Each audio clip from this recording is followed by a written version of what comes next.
మర్నాడు ఆఫీస్కి బయలుదేరింది సుభాషిణి. బస్టాప్కు వెళ్లాలంటే బిడియంగా అనిపించింది ఆమెకు. అయినా వెళ్ళక తప్పలేదు.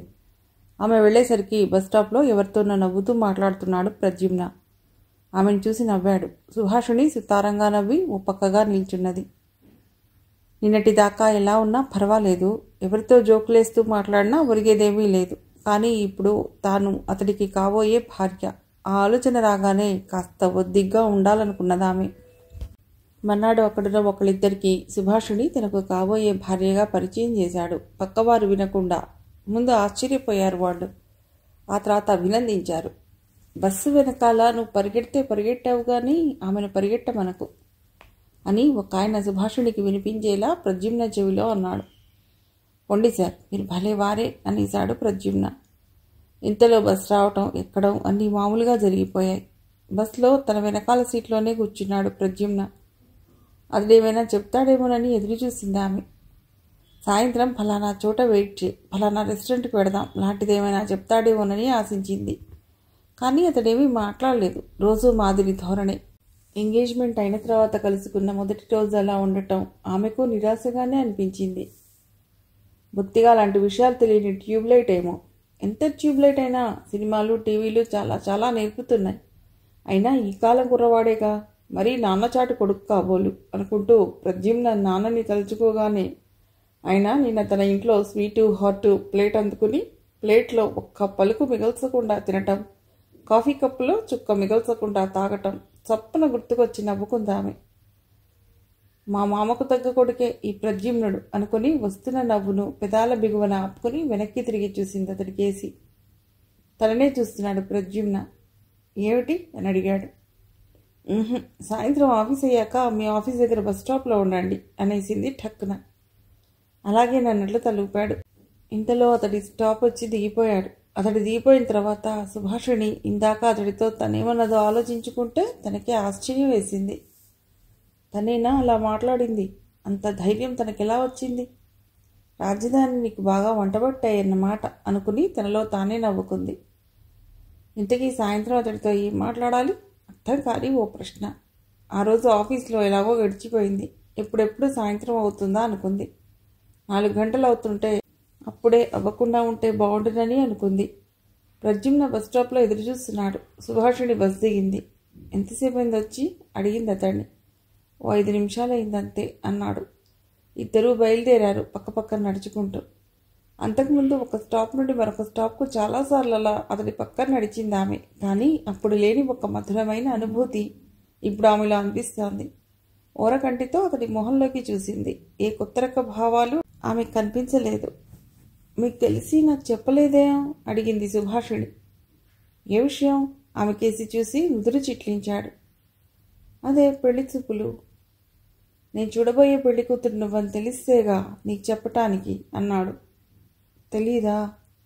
నిజం, మా నాన్న ఆ వివరాలు ఏమీ చెప్పలేదు. కాకపోతే హైదరాబాద్లో పనిచేసే అమ్మాయి అన్నాడు. మా అమ్మ మాత్రం చెప్పింది. అమ్మాయి ఫోటో చూశానురా, బాగుంది అని. మీ ఇంట్లో నిన్ను చూసేదాకా నువ్వే పెళ్లి కూతురు అని నాకు తెలియదు చెప్పాడు ప్రద్యుమ్న. నేను సరే, మరి మీకు తెలియదా అడిగాడు మళ్ళీ అతడే. మీ పరిస్థితే నాదీను. ఇదంతా మా పురాణం బాబాయ్ చేశారు నన్ను సర్ప్రైజ్ చేద్దామని. పోనీలే, జరిగింది మన మంచికేగా. నేను అనుకున్నట్లు అయింది. కట్నం మీద మోజుతో మా నాన్న ఎలాంటి సంబంధం చేస్తాడోనని కంగారుపడి చచ్చాను తెలుసా. ఎందుకంటే ఆయన చేసేవన్నీ అలాంటి పనులే. ఇప్పుడిక దిగులే ఉంది. అసలు మా వాళ్ళు పెళ్లి చూపులప్పుడు నీలాంటి అమ్మాయి అయితే బాగుంటుందనుకున్నాను. నీలాంటిదేమిటి, నువ్వే దొరికావు. ఆ మాటకు చటుక్కున అతడి ముఖంలోకి చూసింది. అతడి కళ్ళల్లో నిజాయితీ కనిపించింది ఆమెకు. ఏదో తెలియని ఆనందం గుండెల నిండా పరుచుకుంది. అలా వాళ్ళిద్దరూ ఫర్లాంగు దూరం నడుచుకుంటూ వచ్చారు. ఎదురుగా కామత్ హోటల్ కనిపించింది. అటువైపు దారి తీసింది ఆమె. ప్రద్యుమ్న అనుసరించాడు. అలాంటి హోటళ్లకు తనుగా ఎప్పుడూ వెళ్ళడు ప్రద్యుమ్న. అక్కడ 20 రూపాయలు ఇచ్చి ఇడ్లీ తినే బదులు బండి మీద వేడివేడి ఇడ్లీ తింటే కడుపు నిండుతుందంటాడు. అసలు ప్రద్యుమ్న ఇలా తీసుకువెడతాడేమోనని ఆశించిందామె. ఎంతకీ అతడు మాట్లాడకపోయేసరికి తనే చొరవ చేసింది. హోటల్లోనూ తనే ఆర్డర్ ఇచ్చింది. బిల్ తనే పే చేసింది. అతడి ధోరణి ఆమెకు అర్థం కాలేదు. నీలాంటి అమ్మాయి అయితే బాగుంటుందనుకున్నాను అంటాడు. దొరికిన తర్వాత ఇలాగైనా ఉండేది అనుకున్నదామె. హోటల్ నుండి బయటకు వచ్చాక ఏం చేయాలో ఆమెకు తోచలేదు. బస్సు వచ్చింది, వెడదాం పద అంటూ బస్ స్టాప్ వైపు వడివడిగా అడుగులేశాడు ప్రద్యుమ్న. ఒక్కసారిగా నిస్సత్తువ ఆవరించింది ఆమెకు. రోజులు చాలా వేగంగా గడిచిపోతున్నట్లనిపిస్తున్నాయి. సుభాషుడికి ప్రద్యుమ్నకి విజయవాడలో పెళ్లి జరిగి అప్పుడే 20 రోజులు గడిచిపోయాయి. 16 రోజుల పండుగ వేడుకలు కూడా అయిపోయాయి. అనుకున్న దానికన్నా కొంచెం ఎక్కువగానే పెళ్లి వేడుక జరిపించారు. అనుకున్న ప్రకారం కట్నం, ఇతర లాంఛనాలు ఇచ్చేశారు. వీరభద్రం దంపతులు సంతృప్తి పడ్డారు. పెళ్ళయ్యాక అత్తింట్లో 1 వారం రోజులు ఉండి వచ్చింది సుభాషిణి. మామగారి అలవాట్లు, నిక్కచ్చితనం ఆకళింపు చేసుకుంది. అవే అలవాట్లు ప్రద్యుమ్నకి వచ్చాయా అనుకుంది. ప్రద్యుమ్న అన్న నరసింహం చాలా నెమ్మదస్తుడు. తండ్రి బుద్ధులు రాలేదు కానీ వృధా ఖర్చులు పెట్టాడు. నరసింహం భార్య తాయారుకి ముఖ్యంగా మామ పద్ధతులు, అత్తగారి పద్ధతులు అస్సలు నచ్చవు. పెళ్ళైన సంవత్సరానికే వాళ్లతో కలిసి ఉండనని మొండికేయటంతో వాళ్ళకి 4 కిలోమీటర్ల దూరంలో తన స్కూల్కు దగ్గరగా వేరే ఉంటున్నాడు నరసింహం. సుభాషిణి వాళ్ళింట్లోనూ ఓ 2 రోజులు ఉండొచ్చింది. తాయారు కలుపుగోలు మనిషి. సుభాషిణి అక్కడ ఉన్న 2 రోజుల్లోనూ అత్తమామల్ని తిట్టిపోసింది తాయారు. అత్తింట్లో 1 వారం రోజులు ఉండి హైదరాబాద్ వచ్చేశాక సుభాషిణి తన ఇంట్లో ఉండిపోయింది. ప్రస్తుతం ఓ సందులో తక్కువ అద్దెకు ఓ చిన్న రూమ్లో ఉంటున్నాడు ప్రద్యుమ్న. వేరే ఇల్లు చూస్తామన్నాడు. సుభాషిణి ఉంటున్నది సింగిల్ బెడ్రూమ్ ఫ్లాట్. ఎందుకండి మీరిద్దరూ అక్కడ? ఈ ఇంట్లో ఉండండి, నేను మా అబ్బాయి దగ్గరికి వెడతాను. మళ్ళీ వేరే ఇల్లు చూడటం ఎందుకు అన్నది అనసూయ అల్లుడు ప్రద్యుమ్నతో. సింగిల్ బెడ్రూమ్ ఫ్లాట్ బాగానే ఉంది, కానీ అద్దె 2000, ఆ పైన మెయింటెనెన్స్ 300 ఎక్కువ అనిపించింది ప్రద్యుమ్నకు. అంత డబ్బు ఇంటికి పెట్టడం అతడికి ఇష్టం లేదు. 2 గదుల ఇల్లు తీసుకుంటే 1000-1200లో సరిపెట్టుకోవచ్చు. ఆ మాటే సుభాషిణితో అన్నాడు. మరి కొద్దిసేపు ఏం మాట్లాడలేదు. ఆ ఫ్లాట్ ఆమెకు బాగా నచ్చింది. పైగా ఆ ఫ్లాట్లో ఉండగానే తను కోరుకున్న వాడితో పెళ్ళయింది. అది ఒక్క సెంటిమెంట్గా ఆమెను వెన్నాడుతోంది. అలా అనుకుంటే నేనుంటున్న చిన్న రూమ్ కూడా నేను సెంటిమెంట్గా అనుకోవాలిగా. నేను ఆ రూమ్లో ఉండగానే నాకు నేను అనుకున్న అమ్మాయితో పెళ్ళయింది కదా అన్నాడు ప్రద్యుమ్న. అవును, అవే 2 గదులు, వరండా ఉన్నట్లయితే పోనీ అలాగే మీరుంటున్న చోటికే మారిపోవచ్చు. కానీ ఒక్క రూమే కదా, అందుకే అక్కడ ఇక్కడ కాకుండా మళ్ళీ వేరే చోటెందుకు? ఇప్పుడు ఇద్దరి జీతాలు ఒకటయ్యాయి, ఇబ్బందే ఉంటుంది. కొన్నాళ్ళు ఇక్కడుందాం, తర్వాత వీలుని బట్టి ఆలోచిద్దాం సుభాషిణి అంది. దాంతో ప్రద్యుమ్న ఇక మాట్లాడలేదు. సరే అన్నట్లు మౌనంగా ఉండిపోయాడు. అతడి ధోరణి కొంచెం ఆశ్చర్యంగా అనిపించింది సుభాషిణికి. మరొకళ్ళైతే ఇంతకంటే మంచి ఇల్లు తీసుకుందాం అనేవారు. ఈయనేంటి తక్కువ అద్దెలకు పెడదామంటున్నాడు అనుకుంది. ప్రద్యుమ్న తన సామాను తెచ్చుకున్నాడు. పెద్దగా సామానంటూ ఏమీ లేదు. ఒక సూట్ కేస్, 5-6 గిన్నెలు, ఊరగాయ సీసాలు, చాప, బొంత, ఒక దిండు. బ్రహ్మచారికి అంతకంటే ఏముంటాయిలే అనుకుంది సుభాషిణి. ఆ మర్నాడు అనసూయ విజయవాడ రఘు దగ్గరికి బయలుదేరింది. కొన్నాళ్లు ఉండమని తల్లిని సుభాషిణి అడిగింది. ప్రద్యుమ్న మాట వరుసకు అన్నట్లు ఉండండి అన్నాడు. అతడలా అడగటం ముక్తసరిగా అడిగినట్లు అనిపించింది సుభాషిణికి. అతడు కొంచెం గట్టిగా అడిగి ఉంటే అమ్మ ఉండేదే అని అనుకుంది. రఘుకి ఫోన్ చేసి చెప్పింది అమ్మను పంపిస్తున్నానని. అదేమిటి, కొత్త కాపురం కదా, కొన్నాళ్ళు ఉంచుకోకపోయావా అన్నాడు రఘు. మనసు చివుక్కుమనిపించింది ఆ మాటకు. పెళ్లి చేసుకుని వెంటనే అమ్మను పంపేయడం తనకు ఇష్టం లేదు. కానీ భర్త ప్రద్యుమ్న మరోసారి గట్టిగా అడిగుంటే బాగుండేది. నేను అదే అన్నానురా, పెడతానంటోంది అన్నకి చెప్పింది సుభాషిణి. సరే పంపించలే, నేను చెప్పి తర్వాత పంపిస్తా అన్నాడు రఘు. అనసూయ వెళ్ళింది. కొత్త కాపురం, ఆ ఇంట్లో ఇద్దరే. రోజు అనసూయ వంట వ్యవహారం అంతా చూసుకునేది. సెంటర్ వరకు వెళ్ళి కూరలు తీసుకురావటం ఆమె చేసేది. నెలకోసారి సరుకులకు మాత్రం సూపర్ బజార్కు తల్లితో కలిసి వెళ్లేది సుభాషిణి. సుభాషిణికి ఇంటి పని, వంట పని బాగానే వచ్చు. నిజానికి ఇద్దరికి పని మనిషి అవసరం లేకపోయినా ఎందుకు లేవే అని అనసూయ అంటున్నా రోజు ఇల్లు తడిగుడ్డతో తుడవటానికి, బట్టలు ఉతకటానికి పనమ్మాయిని మాట్లాడింది సుభాషిణి. ఉదయం పని మనిషి వచ్చి మామూలుగా పనులన్నీ చేసి వెళ్ళిపోయింది. పని మనిషి కూడా ఉందా అని అడిగాడు ప్రద్యుమ్న. రోజు ఇల్లు తడిగుడ్డతో తుడవాలి, టైల్స్ కదా బాగుండవు. ఇంకా దుప్పట్లు, టవల్స్ అన్నీ ఉతుకుతుంది. మంచి చీరలు నేనే ఉతుక్కుంటాను, మీ మంచి బట్టలు నేనే ఉతుకుతాను. భర్త ప్రద్యుమ్నకి కాఫీ ఇస్తూ చెప్పింది సుభాషిణి. కాఫీ తాగాం కదా అన్నాడు ప్రద్యుమ్న. తాగి గంటపైనే అవుతోంది కదా. అవుతోంది, గంటకి కాఫీ తాగాలా అని సుభాషిణి నవ్వింది. మొన్నటిదాకా మీరొక్కరే ఉన్నారు. ఒకసారి కాఫీ పెట్టుకోవడమే ఇబ్బంది. ఇప్పుడు నేనున్నాను, పెట్టిస్తాను, తాగండి అంతే. తను కాఫీ తాగేవాడు కాదని చెప్పుకోలేకపోయాడు. ఆఫీస్లో ఫ్రీగా రోజు కాఫీ తాగేయవచ్చు, అలా సరిపెట్టుకున్నాడు. ఇక సుభాషిణి అన్నట్లు మంచి బట్టలు తనకి లేవు, పెళ్లికి కుట్టించుకున్నవి తప్ప. ఆ విషయము చెప్పలేకపోయాడు. సుభాషిణి కిచెన్లోకి వెళ్ళింది. ప్రద్యుమ్న పేపర్ చూస్తూ కూర్చున్నాడు. సుభాషిణికి తాను డిగ్రీ చదువుతున్నప్పటి నుండి పేపర్ చదవటం అలవాటైంది. అన్న రఘు దగ్గరున్నప్పుడు ఆ అలవాటు కొనసాగింది. రఘుకు పేపర్ తెప్పించే అలవాటుంది. ప్రద్యుమ్నకి పేపర్ చూసే అలవాటు లేదు. అతడి తండ్రి పక్కింటి వాళ్ల దగ్గర పేపర్ తీసుకుని చదివేవాడు. ఆయన ఎప్పుడూ పేపర్ కొన్న పాపాన పోలేదు.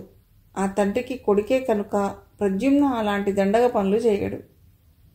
కొత్త కాపురం తొలి రోజు కావటం వల్ల తొలిసారిగా తాను వంట చేసి భర్తకు పెడుతున్నందువల్ల పచ్చడి పులుసు కాక పులిహోర కాస్త పాయసం చేసింది సుభాషిణి. ఇంకా అప్పడాలు వడియాలు ఊరమిరపకాయలు కూడా వేయించింది. అన్నీ టేబుల్ మీద అందంగా సర్దింది. ప్రద్యుమ్న స్నానం చేసి వచ్చాడు. దేవుడికో నమస్కారం పెట్టాడు. లుంగి కట్టుకుని హాల్లోకి వచ్చాడు. రండి, టైం అవుతోంది. డైనింగ్ టేబుల్ మీద కంచాలు పెట్టి గ్లాసులో మంచినీళ్లు పోస్తూ పిలిచింది భర్తని. వచ్చి కూర్చున్నాడు. కంచంలో ఆమె వడ్డించిన ఐటమ్స్ చూసి, ఇన్ని ఐటమ్సా అన్నాడు. తొలి రోజు నా చేతి వంట తింటున్నారుగా, పైగా ఈరోజే మన కాపురం మొదలు కదా అని చేశాను, సుభాషిణి చెప్పింది. అంతే కదా, ఇక మీరు మీ బ్రహ్మచారి జీవితం మర్చిపోండి. ఒక్క కూరతోటో ఒక్క పచ్చడితోటో సరిపెట్టుకుని గడిపేయటం. అతడు చిన్నగా నవ్వి ఊరుకున్నాడు. పులిహోర బాక్స్లో పెట్టనా అన్నం పెట్టనా అడిగిందామె. అతడు చెప్పాడు. ఆ ప్రకారం టిఫిన్ బాక్స్ సర్దింది. సుష్టిగా తినటానికి బాగానే ఉంది. ఇలా తింటే ముడులు మాన్యాలు ఆగవనుకున్నాడు. ఆ మాట నోటిదాకా వచ్చింది. తొలి రోజు వంట అంటున్నది కదా అని ఊరుకున్నాడు. ఇంచుమించు 15 రోజుల తర్వాత ఇద్దరూ ఆఫీసుకు బయలుదేరారు. ఇటు నుంచి 3 ఫర్లాంగుల దూరంలోనే వాళ్ళిద్దరూ మామూలుగా ఎక్కే బస్ స్టాప్. కాటన్ వాయిల్ చీర కట్టుకున్నదామె. బ్లూ కలర్ మీద పసుపు తెలుపు పువ్వులతో కూడిన చక్కటి డిజైన్. సహజంగానే చూడచక్కనైన మనిషి కావటంతో ఆ చీరలో ఇంకా బాగుంది. ప్రద్యుమ్న పెళ్లికి కుట్టించిన డ్రెస్లలో ఒకటి వేసుకున్నాడు. పొడుగు చేతులకి బటన్స్ పెట్టకుండా వదిలేశాడు. ఇన్షర్ట్ చేశాడు. తనని చూసి ఏదైనా కామెంట్ చేస్తాడేమోనని చూసిందామె. అతడేం మాట్లాడలేదు. ఒకసారి అటు ఇటు చూసుకుని బాగుందా అని తానే అడిగింది బయలుదేరే ముందు. ఏమిటి అన్నాడు. తెల్లబోయిందామె. చీర అంది. ఎంత కాస్ట్ అడిగాడు. తను అడిగిన దానికి అతడి ప్రశ్నకు పొంతన లేకపోవడంతో చిరాకు వచ్చిందామెకు. ఇక మాట్లాడకుండా బయటకు వచ్చేసిందామె. కొత్త జంట పెడుతుంటే అపార్ట్మెంట్లో ఒకళ్ళిద్దరు చూశారు. అభినందనగా అన్నట్లు నవ్వారు. రోడ్డు మీద కొంత దూరం వచ్చాక ప్రద్యుమ్న కేసి చూసిందామె. టైం అవుతోంది, బస్ మిస్ అవుతుంది, మళ్ళీ వేరే స్టాప్కి వెళ్ళాలి అన్నాడు గబగబా అడుగులేస్తూ. ఈ మనిషికి అసలు కళాత్మక దృష్టి వీసవెత్తు కూడా లేదనుకుంటాను. చాలా సానబట్టాలి అనుకుంది. మొన్నటిదాకా సరే, ఇప్పుడు ఆ బస్సు పట్టుకు వేలాడి అలాగా జనం కొత్త సినిమా టికెట్లు తీసుకుంటున్నట్లు తోసుకుని బస్సు ఎక్కడం, వాళ్ళందరి చేత బస్సు వీరుడు అనిపించుకుంటాడు బాబోలు. అసలు ఈ బస్సు ప్రయాణం మానిపించాలి. ముందు ఒక స్కూటర్ కొనిపించాలి. వెళ్లే ముందు ఆయన ఆఫీసు, ఆ తర్వాత నా ఆఫీసు.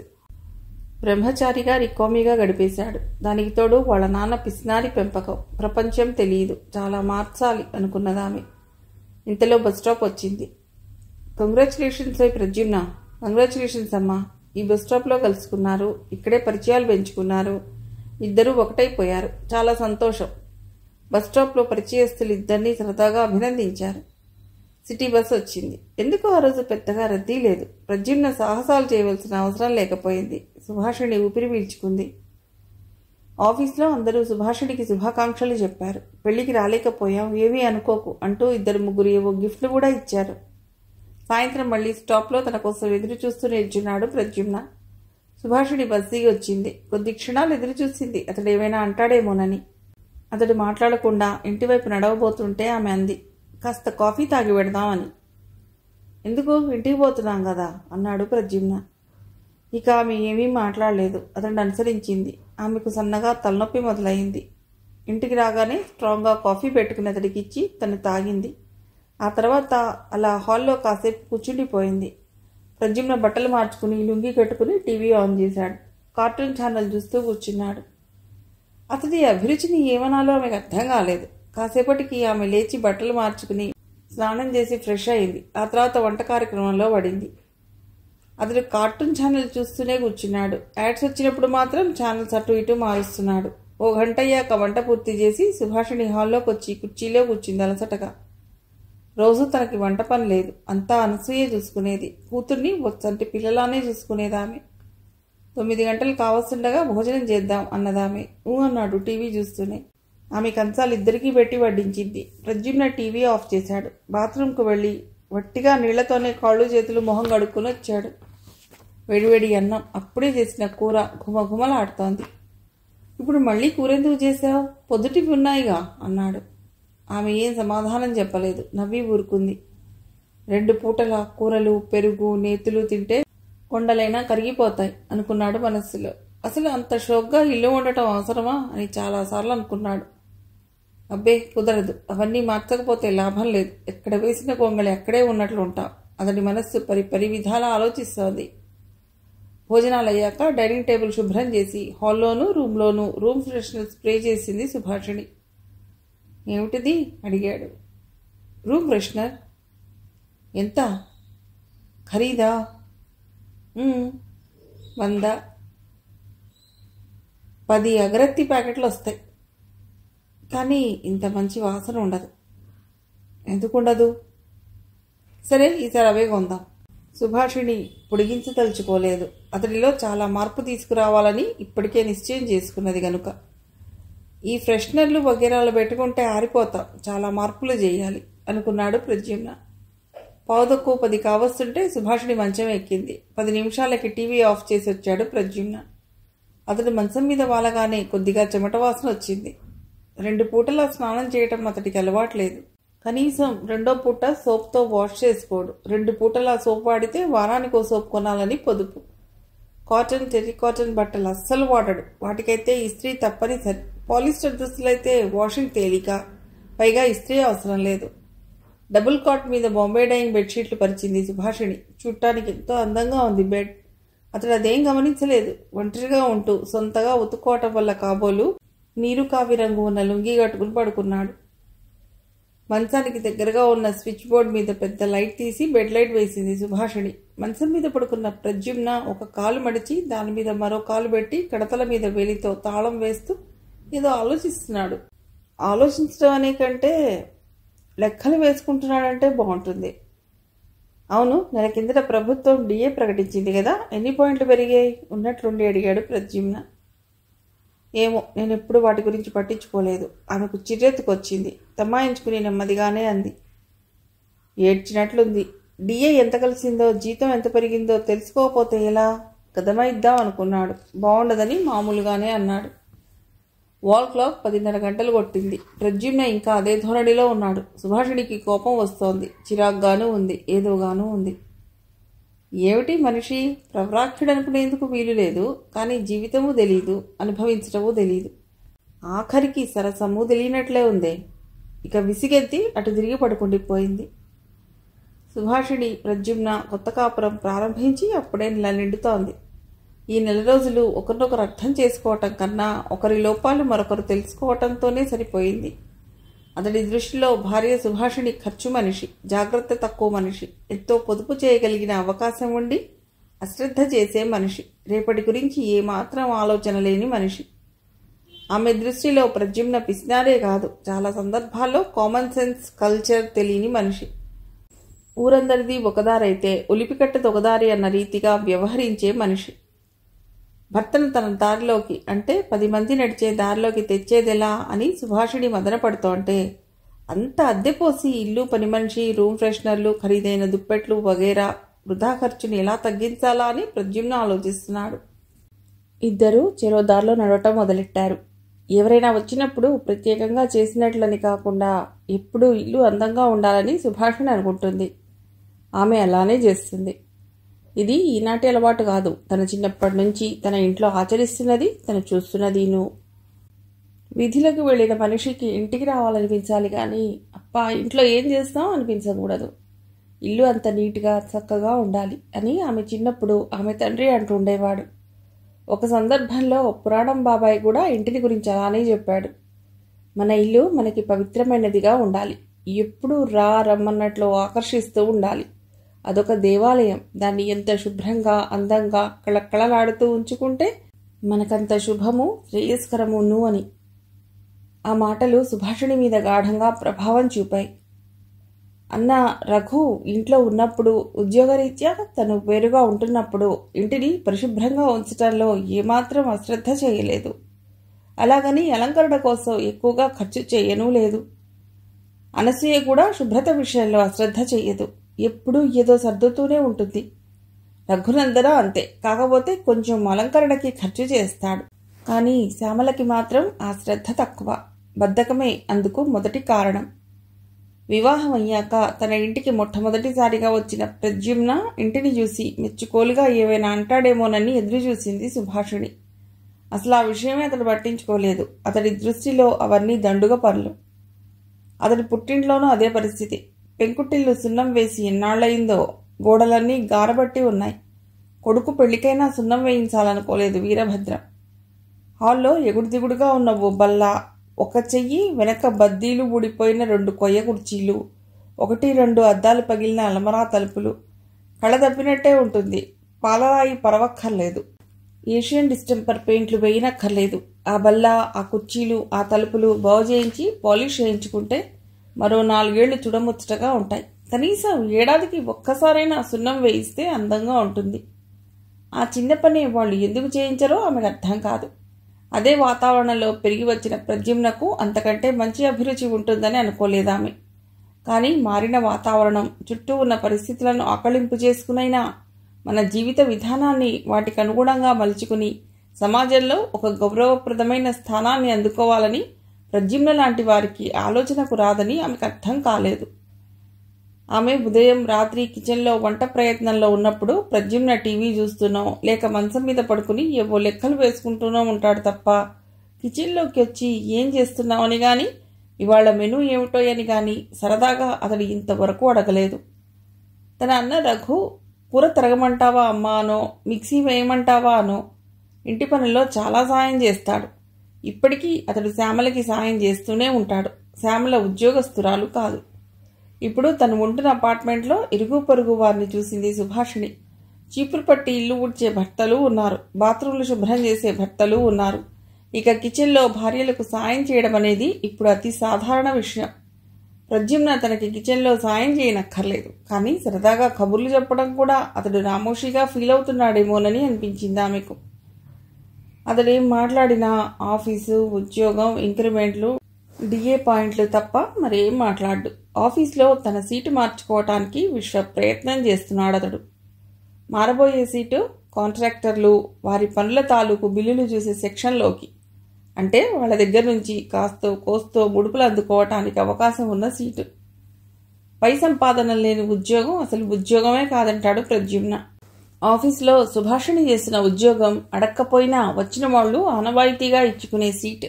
మొదట్లో ఒకళ్ళిద్దరలా ఇవ్వబోతే ఆమె తీసుకోలేదు. ఆమెను అమాయకురాలన్నట్లు అవతలి వారు చూశారు. అది ఆమెకు తండ్రి నుంచి వచ్చిన సంస్కారమే. సాధ్యమైనంత నిజాయితీగానే బతుకుదామనేవాడాయన.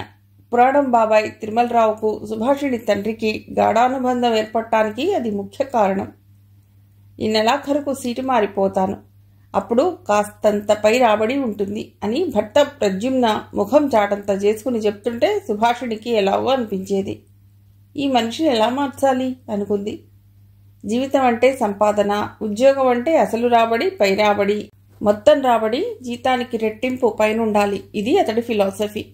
ఇక ఇలా ఉదాసీనంగా ఊరుకుంటే సమస్య జటిలం అవుతుంది. అతడు అదే ఊబిలో కూరుకుపోతాడు. ఇక పైకి లాగడం ఎవరి వల్ల కాదు. ఏ మత్తైనా మనిషి తలకి ఎక్కవచ్చు గాని డబ్బు మత్తు మాత్రం ఎక్కకూడదు. అదే తలకెక్కితే నీతి తప్పిన మనిషి ఘోరంగా పతనమైపోతాడు. ఏదో శుభకార్య సందర్భంలో పురాణం బాబాయ్ చెప్పిన హితోక్తులు చప్పున ఆమె మస్తిష్కంలో మెదిలాయి. ఆఫీసులో కూర్చున్నదన్నమాటే గాని సుభాషిణికి పనిచేయ బుద్ధి కావటం లేదు. ఆలోచనలు ప్రద్యుమ్న మీదనే, అతడి ధోరణి మీదనే. ఏది ఏవైనా సరే అతడితో తన అభిప్రాయాలు మనసులో మాట చెప్పేయాలనుకున్నదామె. ముందుగా ఆయన చేత 2 వీలర్ కొనిపించాలి. ఇప్పుడు పిలిచి మరీ లోన్లు ఇస్తున్నారు తక్కువ వడ్డీతో. ఇద్దరూ సంపాదిస్తున్నప్పుడు ఆ మాత్రం తీసుకోలేమా? స్కూటర్ ఉంటే చాలా టైం కలిసి వస్తుంది. ఆ బస్సులు పట్టుకుని వేలాడి పడే నా అవస్థ తప్పుతుంది. వారం వారం సరదాగా ఎక్కడికైనా వెళుతూ రిలాక్స్ అవ్వాలి. అలాగని ఊరికే డబ్బు ఖర్చు చేయాలని కాదు. ముందుగా ఆయన్ని కాస్త మంచి డ్రెస్ వేసుకోమని చెప్పాలి. ఇంట్లో సాధ్యమైనంత వరకు ఆఫీస్ విషయాలు మాట్లాడుకోకూడదు. లంచాల జోలికి వెళ్ళవద్దు. ఇద్దరి సంపాదన చాలు. తనకి గాని నాకు గాని ఇతర బాధ్యతలు లేవు. భవిష్యత్తులో పిల్లలు పుడితే ఆ బాధ్యతలు తప్ప. అలాంటప్పుడు ఇంకా ఇంకా సంపాదించేయాలన్న తపనెందుకు? ఈసారి పురాణం బాబాయ్ వచ్చినప్పుడు ఆయన బ్రెయిన్ వాష్ చేయించాలి. హాల్లో కుర్చీలు బాగోలేవు. మంచి కుర్చీలో సోఫా సెట్టో కొనాలి. మొన్నటిదాకా అమ్మా నేను, ఇప్పుడు నా సంసారం ప్రారంభమైంది. ఇంటికి కావలసిన ఒక్కొక్క వస్తువు కొనుక్కోవాలి. ఆయన అలవాట్లు కొన్ని మార్చుకుంటే ఆయనకు అనుకూలంగా నేను కొన్ని నా అలవాట్లు మార్చుకోవాలి. సుభాషిణి ఆలోచనలు అలా సాగుతూనే ఉన్నాయి. ఆలోచనలు కొలికి వచ్చి ఆమెకు రిలాక్స్గా అనిపించింది. ఎల్లుండి ఆదివారమే. భర్తతో సరదాగా గడిపి అతడికి ఏమాత్రం కోపం రాకుండా తన అభిప్రాయాలు చెప్పి ఒప్పించాలని అనుకుందామే. అక్కడ ఆఫీస్లో ప్రద్యుమ్న కూడా భార్య గురించి ఆలోచిస్తున్నాడు. భార్య భర్తకి అంత షోక్గా ఇల్లు కావాలా? చక్కగా 2 గదుల ఇల్లు తీసుకుంటే సగానికి పైగా అద్దె మిగులుతుంది. పని మనిషిని మానిపిస్తే మరో 300 మిగులుతుంది. ఇద్దరికి ఎన్ని గిన్నెలు ఎన్ని కంచాలుంటాయి తోమటానికి. చిన్న పోర్షన్ అయితే కరెంటు బిల్లు కూడా తగ్గుతుంది. 2 పూటలా కూరలు చేసుకోవటం, ఇడ్లీలో ఇంతింత నెయ్యి వేసుకు తినటం. ఏమిటిదంతా? ఒళ్ళు కొవ్వు పెంచుకోవటం తప్పిస్తే ఖర్చు దండగా. ఇలాగైతే తన లక్ష్యం ఎన్నాళ్ళుగానో తను అనుకుంటున్న కళ నిజం చేసుకోవటం ఎలా? కుదరదు. ఈ ఆడంబరాలు తగ్గించేయాలి. సుభాషిణిని కూర్చోబెట్టి ఈ విషయాలన్నీ మాట్లాడాలి. మాట్లాడితే వింటుంది. డబ్బంటే ఎవరిచ్చేదు? వినకపోతే వినేటట్లు ఒప్పించాలి. ఇప్పటిదాకా ఒంటరిది. సంపాదించుకుంటూ ఖర్చు పెట్టుకుంది. ఇప్పుడు అలా కుదరదు. షోకులు తగ్గించాలి. ఎల్లుండి ఆదివారం. ఆ రోజు ఆమె బ్రెయిన్ వాష్ చేయాలి. చెబితే వింటుంది. మొండి మనిషేం కాదు అనుకుంటూ ఆఫీస్ నుంచి బయటపడ్డాడు ప్రద్యుమ్న. మధ్యాహ్నం అంతా అతడు ఆఫీస్ పని మీద మనస్సు పెట్టలేకపోయాడు. ఇవే ఆలోచనలు బుర్ర తినేశాయి. చివరికి ఒక నిర్ణయానికి వచ్చిన తర్వాత గానీ మనస్సు కుదుటపడలేదు. బస్టాప్కి వచ్చి నిల్చున్నాడు. అక్కడ సుభాషిణి ఉన్నది లేనిది చూసి ఉంటే ఆ బస్సు ఎక్కుతాడు. అక్కడికి 2 స్టాప్ల ముందు ఆమె బస్సు ఎక్కుతుంది. వివాహమై ఇద్దరూ కలిసి వచ్చిన కొత్తల్లో సుభాషిణి ఆ స్టాప్లో బస్ దిగిపోయేది. భర్తతో కలిసి ఆ దగ్గరలో హోటల్లో కాఫీ తాగేది. 10 రోజులు సరదాగా సాగింది. రోజు 30-40 రూపాయలు ఖర్చు చేయడం ప్రద్యుమ్నకి సుతరాము ఇష్టం లేదు. అందుకే స్టాప్లో సుభాషిణి బస్ దిగకుండా చటుక్కున్న ప్రద్యుమ్న ఎక్కేయడం మొదలెట్టాడు. ఏమైతేనేం అలాంటి ట్రిక్కులు ఉపయోగించి ఆమె చేత అలవాట్లు మాన్పించగలిగాడు. అతడి ఆలోచనను ఆమె అర్థం చేసుకోలేకపోయింది. వీలు చిక్కడం లేదనుకుంది. తెల్లవారుతుండగా మెళకువ వచ్చింది సుభాషిణికి. రోజు ఆమె వేకువజామునే నిద్రలేస్తుంది. తల్లి అనసూయ ఉంటే అప్పటికే వేడివేడి కాఫీ ఇచ్చేది. సుభాషిణి బాల్కనీలో కుర్చీ వేసుకు కూర్చుంది. ఈ మధ్యనే అభివృద్ధి చెందిన కాలనీ అది. ఇంకా పూర్తిగా కాంక్రీట్ జంగిల్గా మారిపోలేదు. చల్లటి గాలి తెర అప్పుడప్పుడు ఆమె శరీరాన్ని తాకుతోంది. అలా కూర్చుంటే ఎంతో హాయిగా అనిపిస్తోంది ఆమెకు. తరచుగా ఆమె అక్కడ కూర్చుంటుంది. ప్రద్యుమ్న ఇంకా నిద్రలేవలేదు. మామూలుగా కొంచెం ఆలస్యంగా నిద్రలేస్తాడు. ఆదివారం మరీ ఆలస్యంగా నిద్రలేస్తాడు. మొదట్లో అతడిని నిద్రలేపి బ్రష్ చేయించి బాల్కనీలో అలా కూర్చుని కబుర్లు చెబుతూ కాఫీ తాగించింది. కానీ అతడి స్పందన అంతంత మాత్రంగానే ఉండటంతో అతడి బలవంతంగా లేపటం మానేసింది. వచ్చినప్పుడే కాఫీ ఇస్తోంది. తను ఒక్కతే అలా కూర్చుంటోంది. సూర్యుడు కాస్త పైకొచ్చాక ఎండ తగులుతుంటే లోపలికొచ్చింది. ప్రద్యుమ్న అప్పటికీ లేవలేదు. బ్రష్ చేసుకుని కాఫీ కలిపి తెచ్చుకుని పేపర్ చూస్తూ కాఫీ చప్పరిస్తూ కూర్చుంది. మరో గంటకి ప్రద్యుమ్న నిద్రలేచి వచ్చి హాల్లో కూర్చున్నాడు. బ్రష్ చేసుకోండి, కాఫీ ఇస్తాను అంది సుభాషిణి పేపర్ చూస్తూనే. 1/2 గంట అయ్యాక వెళ్ళి మొహం కడుక్కుని వచ్చాడు. ఆమె కాఫీ తెచ్చి ఇచ్చింది. వంట చేయనా? కాసేపు అయ్యాక అడిగిందామె. ఎక్కడికైనా భోజనాలకు వెళ్ళాలా? కాఫీ గ్లాస్ టీపాయ్ మీద పెడుతూ అడిగాడు. ఆమె మాట్లాడలేదు. అలాంటి ప్రశ్న వేస్తాడని ఆమె ముందుగానే ఊహించింది. ఆదివారం సరదాగా ఎక్కడికైనా వెడదామని ఆమె ఆశపడింది. అతడి ప్రతిస్పందన చూసిన తర్వాత ఆమె సరదా నీరుగారిపోయింది. ఆ రోజు అతడికి క్లాస్ తీసుకోవాలని ఆమె గట్టిగా అనుకుంది. కాసేపు పేపర్ చదివి అలాగే కూర్చుండిపోయింది చాలాసేపు. ప్రద్యుమ్న పేపర్ తీసుకున్నాడు. హెడ్లైన్స్ చూశాడు తప్ప ఏ వార్త చదవలేదు. బొమ్మలు చూసినట్టు చూసి అక్కడ పడేశాడు.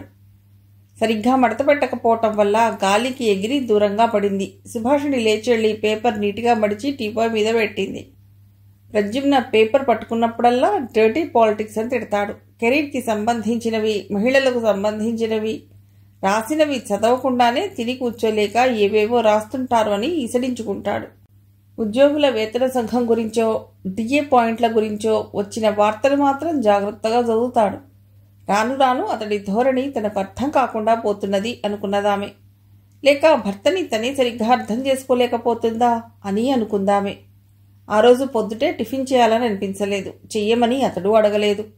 హాల్లో అలాగే ఎవరి ఆలోచనల్లో వాళ్ళు మౌనంగా చాలాసేపు కూర్చుండిపోయారు. అలా కూర్చుని బోరుగొట్టి ఆమె లేచి వెళ్ళింది. స్నానం చేసి వంట చేయటానికి కిచెన్లోకి వెళ్ళింది. కొత్త కాపురం ప్రారంభించి పట్టుమని 2 నెలలు కాలేదు. అప్పుడే నాలో అసంతృప్తి సెగల. కొందరిలో మార్పు రావటానికి రోజుల వ్యవధి పడుతుంది, కొందరికి చాలా కాలం పడుతుంది. ఆయన విషయంలో నేను తొందరపడుతున్నానేమో, నెమ్మదిగా ఆయనలో మార్పు రావచ్చునేమో అనుకుంది సుభాషిణి కూర తరుగుతూ. భర్త ధోరణి పట్ల ఆమె ఎటూ నిర్ణయించుకోలేకపోతోంది. బస్ స్టాప్లో అందరినీ హలో అంటూ పలుకరిస్తూ జోకులేస్తుంటే చాలా కులాసా అయిన మనిషి అనుకుందామే. కానీ లోపలి మనిషి వేరుగా ఉన్నాడు. ఆ లోపలి మనిషి జడపదార్థం లాంటివాడు. అలా ఏవేవో ఒకదానితో ఒకటి పొందనలేని ఆలోచనలతోనే ఆమె వంట అయిందనిపించింది. అప్పటికి అతడు ఇంకా స్నానం చేయలేదు. పేపర్లో ప్రభుత్వ ఉద్యోగులకి వేతన సంఘం అన్న వార్తను అక్షరం పొల్లుపోకుండా చదువుతున్నాడు. భర్త ఏం చదువుతున్నాడో ఆమెకు అర్థమైంది. ఆమె వచ్చి అతడి పక్కన కుర్చీలో కూర్చుని టీవీ ఆన్ చేసింది.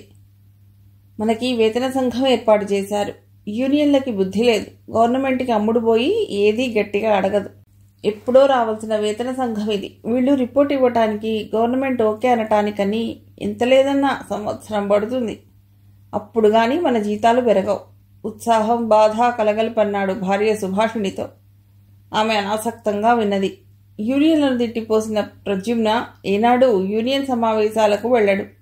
వాళ్ళు చేసే ఆందోళనలోనూ పాల్గొనడు. వాళ్ళు అడగ్గా యూనియన్కి చందా కడతాడు సణుక్కుంటూ. అతడికి ఏ యూనియన్ ఏమిటో కూడా అంత వివరంగా తెలియదు. తెలుసుకోవాలని ప్రయత్నించడు. యూనియన్ ఎన్నికల్లో ఓటు వేయాల్సి వచ్చినా ఎగ్గొడతాడు. ఆ మాటకొస్తే అందరితో పాటు సుభాషిణి గేట్ మీటింగ్లకి, లంచ్ టైంలో నినాదాలకి వెళ్ళింది. నువ్వు ఏ పనైనా వద్దు అనుకుంటే ఎందుకు వద్దనుకుంటున్నావో తెలుసుకుని మరీ వద్దను, అంతేగాని గుడ్డిగా దేన్ని వ్యతిరేకించడం మంచిది కాదు అనేవాడు ఆమె తండ్రి. అందుకే సుభాషిణి అంత తొందరగా ఎవరిని తప్పు పట్టదు. 1కి 10 సార్లు ఆలోచిస్తుంది. ప్రద్యుమ్న లేచి స్నానానికి వెళ్ళాడు. అప్పుడు సమయం 10:30 గంటలు దాటింది. అతడు స్నానం చేసి వచ్చి రంగు మారి మురికిగా ఉన్న లుంగి కట్టుకుంటుంటే సుభాషిణికి చిరాగ్గా అనిపించింది. గబుక్కున లేచి వెళ్ళి తెల్లటి లుంగి తెచ్చిస్తూ, ఆ లుంగి కట్టుకోకండిక, దాంతో ఇల్లు తుడుస్తాను, ఇది కట్టుకోండి బాబు అంది. దీనికేమైంది, బానే ఉందిగా అన్నాడు. నా మొహంలా ఉంది, విప్పేయండి బాబు. నీ మొహం బాగుండబట్టేగా చేసుకున్నా. అబ్బో, జోకులు కూడా వేస్తున్నారా? ముందా పంచ మార్చండి. ఏమనుకున్నాడో ప్రద్యుమ్న మరేమీ మాట్లాడకుండా భార్య ఇచ్చిన పంచ కట్టుకుని వచ్చి కుర్చీలో కూర్చున్నాడు. ఇదిగో ఇది చూసారా అంటూ పేపర్లో ఒక యాడ్ చూపించింది భర్తకి సుభాషిణి. జోకులేసే స్థితిలో ఉన్నాడంటే అతడి మూడ్ బాగున్నట్లే అనుకుంది. అది ఒక స్కూటర్ కంపెనీ యాడ్. 0% వడ్డీ మీద వాయిదాల పద్ధతిలో తీర్చే విధంగా అప్పు మీద స్కూటర్ అమ్మకం యాడ్ అది. వడ్డీ లేదని అంటారు కానీ దొంగ వ్యధాలు ఆ మేరకు స్కూటర్ ధరలో కలిపేస్తారు. అంతా చదివాక అన్నాడు. అయినా స్కూటర్ మెయింటెనెన్స్ బోల్డ్ ఖర్చు, మనకి బస్సే చీపు. మళ్ళీ తనే అన్నాడు. ఎలా చీపు? దానికి పెట్రోల్ పొయ్యొద్దు.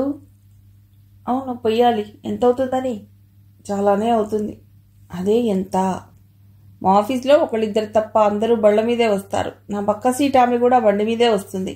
నెలకు 500 మించి వాళ్లకు పెట్రోల్ ఖర్చు కాదుట. రోజూ ఆఫీస్కి వస్తారు. మధ్య మధ్యలో బజార్ పనులు అవి చూసుకుంటారు.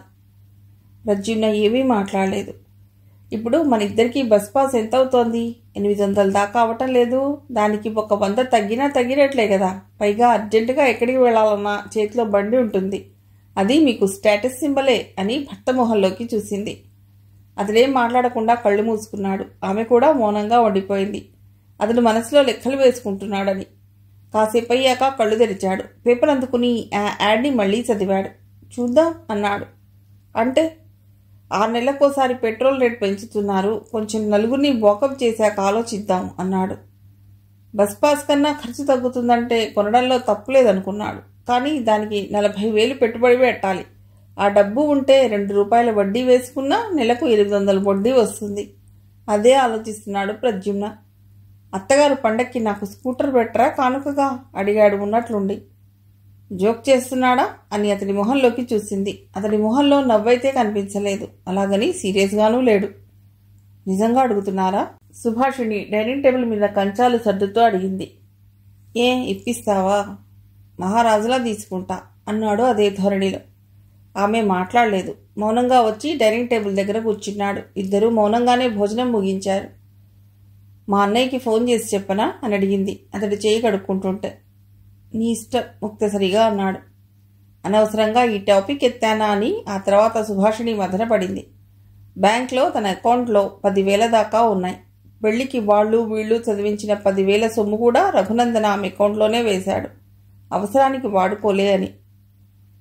తన బ్యాంక్ అకౌంట్ సంగతి ఆమె ఇంతవరకు అతడికి చెప్పలేదు. అతడు అడగనూ లేదు. వెహికల్ తీసుకుంటే ముందు కొంత అమౌంట్ కట్టాలి గనక తన అకౌంట్లో తీసి ఇద్దామనుకుంది. ఇప్పుడు వ్యవహారం మరో మలుపు తిరిగింది. ఏం చేయాలో ఆమెకు వెంటనే తోచలేదు. కామ్గా ఊరుకుందామంటే మీ వాళ్ల పేరెత్తేసరికి వెనక్కి తగ్గావా అంటాడేమో. భోజనమయ్యాక ప్రద్యుమ్న బట్టలు మార్చుకుని బయటకు వెళ్ళాడు. అతడు సాయంత్రం దాకా రాడు. ప్రతి ఆదివారం అలా అతడు ఎక్కడికి వెడుతున్నాడో సుభాషిణికి తెలియదు. 1-2 సార్లు అడుగుదాం అనుకుంది. కానీ ఏదో ధోరణిలో పడి మర్చిపోతుంది. అతడు వెళ్ళాక హాల్లో చాలాసేపు కూర్చుండిపోయింది. పోనీ అత్తగారు కొనిచ్చారని ముందు కట్టవలసిన సొమ్ము తను కట్టేసి వెహికల్ తీసుకుంటే ప్రస్తుతానికి బాగానే ఉంటుంది. నెల నెల ఆ లోన్ తనే కట్టుకోవాలి. తనకొచ్చే జీతం కటిల్లు పోను. చేతికొచ్చేది ఎంతని ఆయన ఆరా తీస్తే అప్పుడు అబద్ధం బయటపడుతుంది. చేతులారా సమస్యలు తెచ్చిపెట్టుకున్నట్లు అవుతుంది. ఆమెకు ఎటూ పాలుపోలేదు. ఈ టాపిక్ అనవసరంగా తెచ్చాననుకుంది. అతడి ధోరణి అర్థమైన తర్వాత కూడా తను ఇలాంటి వెర్రిమొర్రి ఆలోచనలు పెట్టుకోవడం వృధా ప్రయాసే అనుకుంది. ఉదయం 11:30 గంటలకు వెళ్లిన ప్రద్యుమ్న రాత్రి 7 గంటలకు ఇంటికొచ్చాడు. మంచినీళ్ళు ఇచ్చి ఆ తర్వాత ఫ్లాస్క్లో ఉన్న టీ పోసిచ్చి నిల్చుంది. ఎక్కడికి వెళ్ళారు ఇంతసేపు అడిగింది. ఈరోజే ఆలస్యం అయింది. అదే ప్రతి ఆదివారం పెడుతున్నారు. అవునన్నట్లు తల దాటించాడు. పార్ట్ టైంగా ఎక్కడైనా చేస్తున్నారా? ఎక్కడ? నవ్వుతూ అడిగింది. చెప్పాడు వివరాలు. ఎన్నాళ్ళ నుండి? 7 ఏడాది నుండి. సర్లేండి, అంతకుముందు మీరొక్కరు కాలక్షేపానికి చేస్తే చేశారు కానీ ఇక మానేయండి. అతడు అలాగే అనలేదు.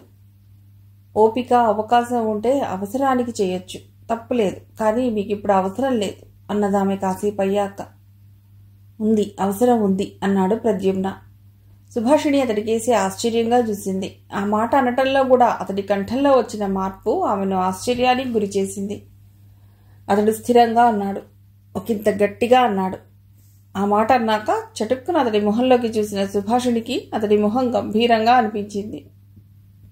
కుర్చీ అతడికి దగ్గరగా లాక్కుని ఏమిటి అవసరం అని అడిగింది. నాకొక లక్ష్యం ఉంది అదే స్వరంతో అన్నాడు. లక్ష్యమా? ఏమిటది? ఎప్పుడూ చెప్పలేదే. ఇప్పుడు చెప్తాను.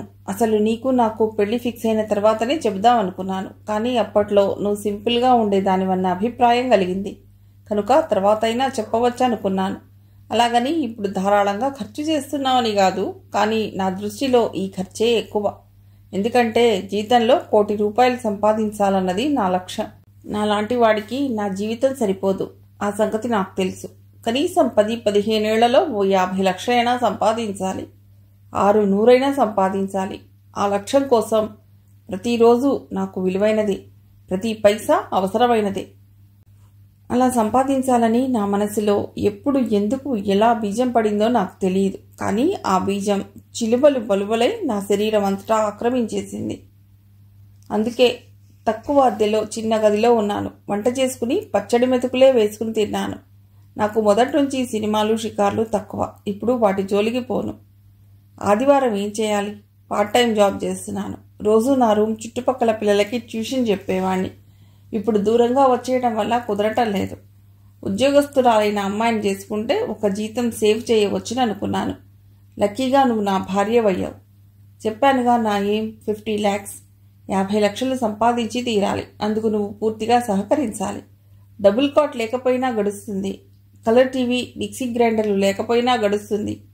కానీ డబ్బు లేకపోతే గడవదు. ఆ డబ్బే ఎక్కువ సంపాదించాలన్నది నా కోరిక. నీ దృష్టిలో నేను ఒక పిచ్చి వెధవలా కనిపించవచ్చు, కానీ ఐ వాంట్ టు బి ఏ లాకియో ప్రస్తుతానికి, దట్స్ ఆల్ అని చెప్పి సుభాషిణి మొహంలోకి చూశాడు.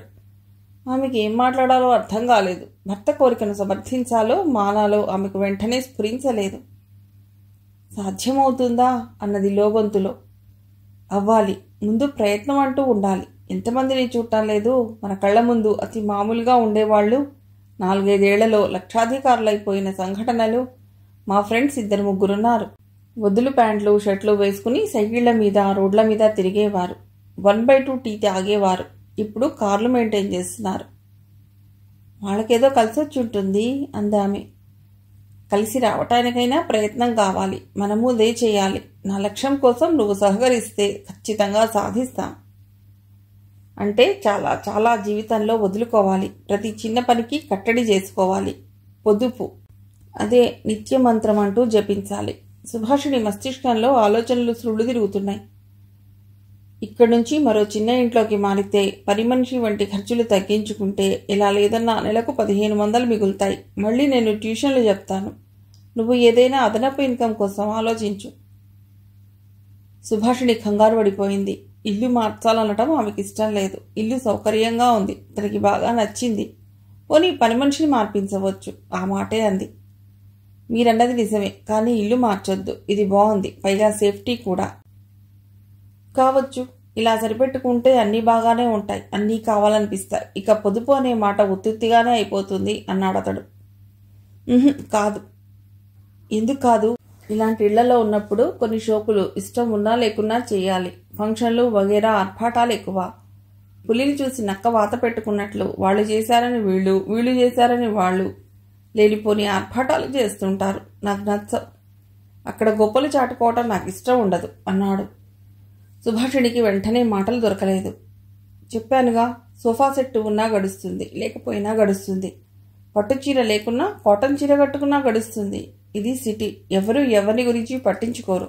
ఎవడి గోల వాడిది. రూపాయి ఖర్చు పెట్టవలసిన చోట పావలా ఖర్చు పెట్టగలిగితే మన లక్ష్యాన్ని సాధించగలం. సాధించాలి మరోసారి దృఢంగా అన్నాడు ప్రద్యుమ్న. ఆమెకు మాటలు పెగల్లేదు. ఏం చెప్పాలో అర్థం కాలేదు. ఇంతసేపు తను అన్న మాటలు ఆలోచిస్తే అతడి లక్ష్యానికి తన ఆమోదం తెలిపినట్లుగానే ఉంది. అన్నీ కట్టడి చేసుకుని అతడు చెప్పినట్లు నడుచుకుంటూ కనీసం సౌఖ్యవంతమైన జీవితాన్ని కూడా అనుభవించకుండా లక్ష్యం పేరుతో బతికేయటమేనా? భూతంలా ఒక ప్రశ్న తన ముందుకొచ్చి కూర్చుంది. భర్త ప్రద్యుమ్న చెప్పిన లక్ష్యం ఆమెకు చిటెత్తుకొచ్చింది. 4 ఏళ్లలోనో 5 ఏళ్లలోనో మనం సొంత ఇల్లు కొనుక్కోవాలనుకుంటే అర్థం ఉంది. లేదా ఒక ఇండివిజువల్ హౌస్, ఇంకో అపార్ట్మెంట్ కొనుక్కుందామంటే కొంతమేర సబబుగా ఉంటుంది. ఇదెక్కడి కోరిక? జీవితంలో పొదుపు చాలా అవసరం. అందుకు ఖచ్చితంగా తను సహకరిస్తుంది. కానీ తిండి కట్టడి చేసుకుని బట్ట కట్టడి చేసుకుని ఏం బతుకది? ఆమె ఆలోచనలు సాగుతున్నాయలా. సో నువ్వు నాకు కోఆపరేట్ చేయాలి అని లేచి గదిలోకి వెళ్ళి బట్టలు మార్చుకుని బాత్రూంకి వెళ్ళాడు. సుభాషిణి ఉలుకు పలుకు లేకుండా అలా బొమ్మలా కూర్చుండిపోయింది. ఆమెకంతా అయోమయంగా ఉంది. అతడి బ్రెయిన్ వాష్ చేసి ఏదేదో చేయాలనుకుంది. అది జరక్కపోగా అతడే తన బ్రెయిన్ వాష్ చేశాడు. మామూలుగా కాదు, ఫినాయిల్ పెట్టి మరీ వాష్ చేశాడు. ఎవరి కోసం అంత డబ్బు? 50 లక్షలు సంపాదించాలి. సంపాదించి ఏం చేయాలి? అతడు అనుకున్న టైంలో సాధ్యపడేనా? ఈలోగా ఇన్ని అవాంతరాలు ఎదురవుతాయి. ఆమెకంతా అయోమయంగానే అనిపించింది. ఎన్నెన్ని ఊహించింది తను. అన్నిటినీ ఇక మనసులోంచి తుడిచేసుకుని పొదుపు మంత్రం జపించాలి. సుభాషిణి మనసంతా ఆలోచనలతో నిండిపోయింది. అతడికి ఏం చెప్పాలో ఎలా చెప్పాలో ఆమెకు అర్థం కావటం లేదు. అతడి ధోరణి చూస్తే ఎవరేం చెప్పినా వినేటట్లు లేడు. మరో అరగంటకి ఆమె మస్తిష్కం బ్లాంక్గా అయిపోయింది. ఇక ఆలోచించే శక్తి లేనట్లు స్తబ్దుగా అయిపోయింది.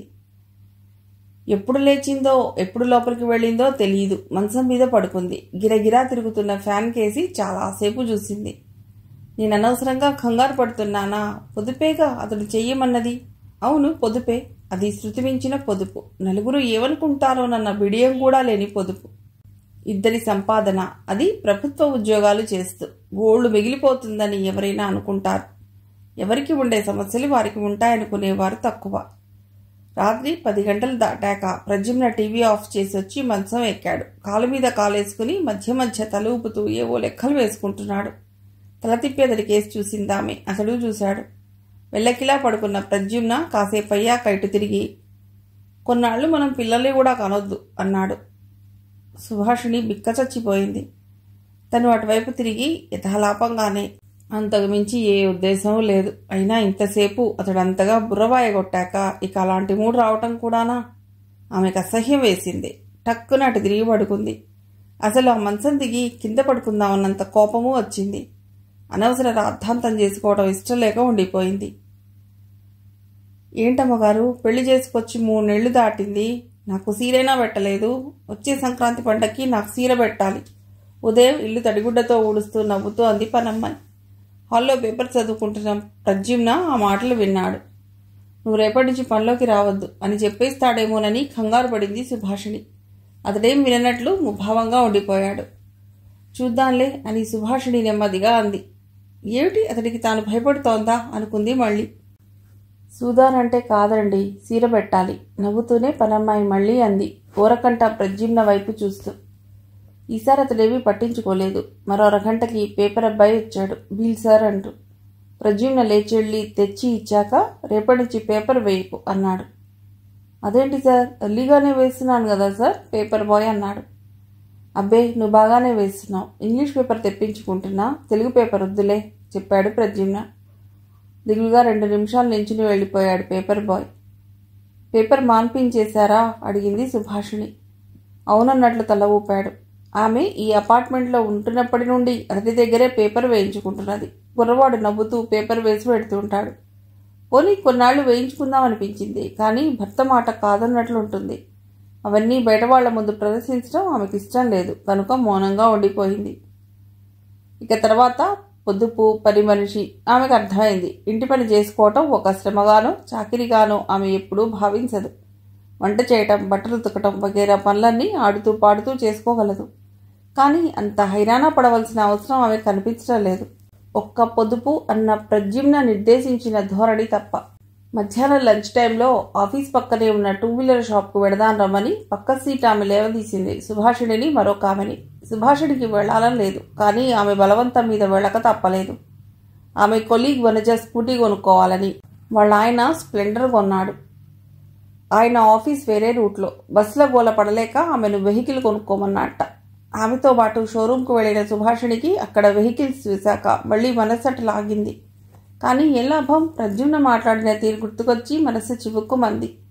ఆమె ఫ్రెండ్ స్కూటీ బుక్ చేసేసింది. అక్కడే షోరూం వాడే లోన్ సౌకర్యం ఇస్తున్నాడు. చకచక ఆ ఫారాలన్నీ పూర్తి చేసి అందుకు సంబంధించిన చెక్కులు కూడా అవి ఇచ్చేసింది. సాయంత్రం వెళ్లేటప్పుడు స్కూటీ తీసుకువెడతానని చెప్పింది. ఆమె స్వతంత్రంగా అలా వెహికల్ కొనుక్కోవడం సుభాషిణికి కొంచెం ఆశ్చర్యంగానే అనిపించింది. పెళ్లి కానప్పుడు తను తనకు కావలసినవి స్వేచ్ఛగా ఇలాగే కొనుక్కుంది. కానీ ఇప్పుడు ఆ పరిస్థితి ఆమెకి లేదు. అలాంటి పరిస్థితులు తనకేనా లేక అందరికీనా? కొందరికి అలాంటి పరిస్థితులు ఉంటాయి. ఆఫీస్లో తన కొలీగ్ మహిళలు ఒక్కొక్కరు ఒక్కో రకం చెప్తారు. ఇప్పుడు స్కూటీ కొనుక్కున్న వనజ ఖర్చు మనిషి. మీ ఆయన ఏమి అనడా అని అడిగితే, ఇంటికి ఇవ్వాల్సింది ఇచ్చేస్తాను, నా పాకెట్ మనీయే ఖర్చు పెట్టుకుంటాను, ఎప్పుడైనా మా అమ్మా నాన్న ఇచ్చింది నేనే ఉంచుకుంటాను, ఆ డబ్బు జోలికి ఆయన రారు అని చెప్తుంది.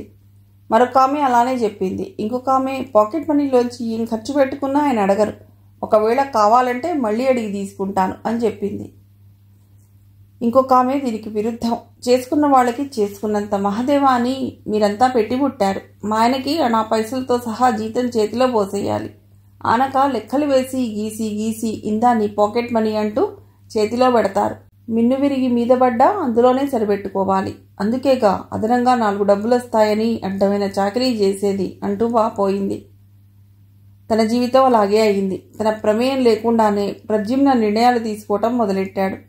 ఇవాళ పేపర్ బాయ్, రేపు పని మనిషి, ఎల్లుండి మరో ఇంట్లోకి మారిపోవటం.